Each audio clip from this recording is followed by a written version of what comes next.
This is Las Vegas Real Estate Now with local real estate expert Harvey Blankfeld. Where we want to educate you about our market, empower you to make wise decisions, and help you engage with our expert contributors. Before the show, Tracy was mentioning to me a little bit about a story, and we had another program involved, but when she started talking about this story, I was like, wow, we got to share this with the listeners. So tell us what's happened in this one closing you were talking about earlier. Yeah, so basically we closed a transaction a few months ago, and to the bottom line of the story is the seller wasn't forthcoming to the title and escrow company regarding the number of deeds of trust he had against the property. Mortgages, correct. He did share it with certain people, but just not us. And unfortunately, when he took out the second, it wasn't with us, but unfortunately, the actual document itself had the wrong legal description. Right. So what does that mean? When that happens and the document gets recorded, it's not something that's easy for us to pull up, especially if we don't know about it. Right. So, of course, do you have any mortgages? Yes, I have, one with this bank and one with this bank.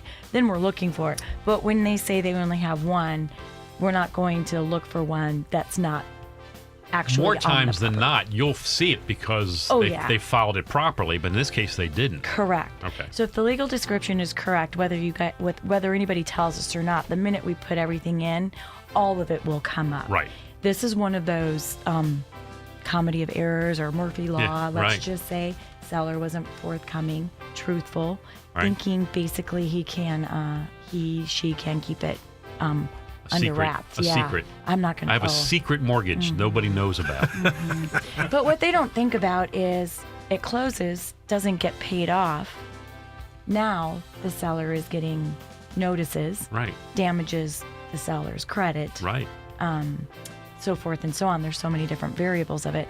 And of course, they come back and say, well, it wasn't on the title insurance policy, so you guys need to take care of this. It's not that easy, especially when you confided in people that you did have it, but you didn't confide it in. But unfortunately, at this point, it's nothing but a mess. So the reason why I bring up this story is disclose. Right. Whatever you have. Don't think you're going to get away with something, because it's funny because it'll come around and probably bite you in the butt on the other end, because now the credit's being... Oh yeah, they're going to get hurt. Threatened. Exactly. And they owe the money. It's not as if they don't owe it. Right. I mean, they do owe the money. They borrowed it, used it for something, and so they do owe the money back. And they use the house as collateral. Just because it wasn't properly tied to the house doesn't mean they don't owe the money. Exactly. We talk about this multiple times, Harvey, on the show, about the importance of title insurance. Yeah. So the seller no longer owns the house, but the new buyer does. Right. And a policy was issued to the new buyer that they owned it free and clear. So the buyer's protected. Thank goodness they have title insurance. Right. And that's like, I preach it. You know, you do have the option, but it would never chance not having it. Oh, I know. Another thing is, I don't know how popular they are now, but they were popular a long time ago, are the HELOCs, home equity line of credits. A lot of people don't realize that if they didn't properly close it out, it's still an open deed or an open lien against your property. So those, I understand that, but that's why we always say it's safe to run a property profile. Do a profile.